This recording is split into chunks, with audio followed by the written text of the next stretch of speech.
2025च्या निवडणुकीचं रणशिंग वाजले आणि छत्रपती संभाजीनगर जिल्हा परिषदेच्या 36 गटांसाठीची आरक्षण सोडत अखेर जाहीर झाली।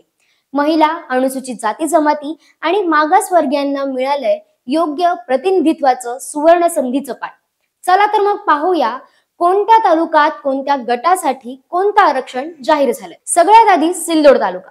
सिल्लोड मध्ये उंडणगाव गट राखीव आहे एससी महिलांसाठी, तर अजिंठा, घटनांद्रा आणि अंधारी आणि केराळा या सर्वसाधारण महिला गटात महिलांना संधी मिळाली। शिवना आणि अंभई हे ओबीसी गट असून डोंगरगाव, भराडी हे सर्वसाधारण गट राहणार आहे। सोयगाव तालुका, फरदापूर सर्वसाधारण महिला, आमखेडा ओबीसी महिला आणि गोंदेगाव एसटी महिला। कन्नड तालुका, कन्नड मध्ये नागद, कुंजखेडा आणि हतनूर या सर्वसाधारण महिला गटांसाठी राखीव आहे।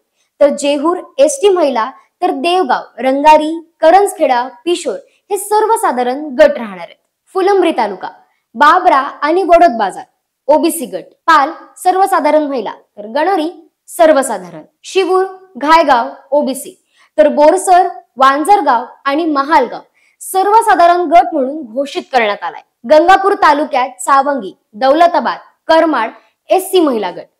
अंबेलहोळ, रांजणगाव, वाळूज एससी, तर तुर्काबाद, नेवरगाव, शेंदूरवाडा ओबीसी महिला गट।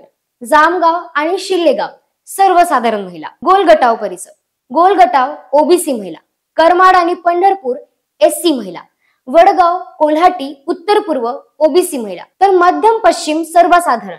पिंपरीबू सर्वसाधारण महिला। पैठण तालुका, चित्तेगाव, बिडकीन, पाचोडबू, विहामांडवा, नावगाव सर्वसाधारण, तर आडूळ बुद्रुक, दावरवाडी, ढेरकीन ओबीसी महिला। पिंपळवाडी एससी गट म्हणून राखीव आहे। एकूण 63 गटांपैकी 32 गट महिला आरक्षित आहेत, तर 8 गट अजूनही अनुसूचित जातींसाठी, त्यापैकी 4 महिला, 3 गट अनुसूचित जाती जमाती, 2 महिला आणि 17 गट मागासवर्गीयांसाठी, त्यात 9 महिला। सर्वसाधारण गटांची संख्या 35 असून त्यातही 17 गट महिलांसाठी राखीव आहे। तर मंडळी, 2025च्या निवडणुकीसाठी छत्रपती संभाजीनगर जिल्ह्यातली ही आरक्षण सोडत आता राजकीय समीकरण ठरवणार आहे। पुढच्या काही दिवसात कोण कुठून उमेदवारी भरणार हे पाहणं तितकंच महत्त्वाचं आणि खरोखरच रोचक असणार आहे। अशा स्थानिक आणि महत्त्वाच्या अपडेट्ससाठी आताच आम्हाला फॉलो करा, लाईक करा आणि चॅनलला सबस्क्राईब करा।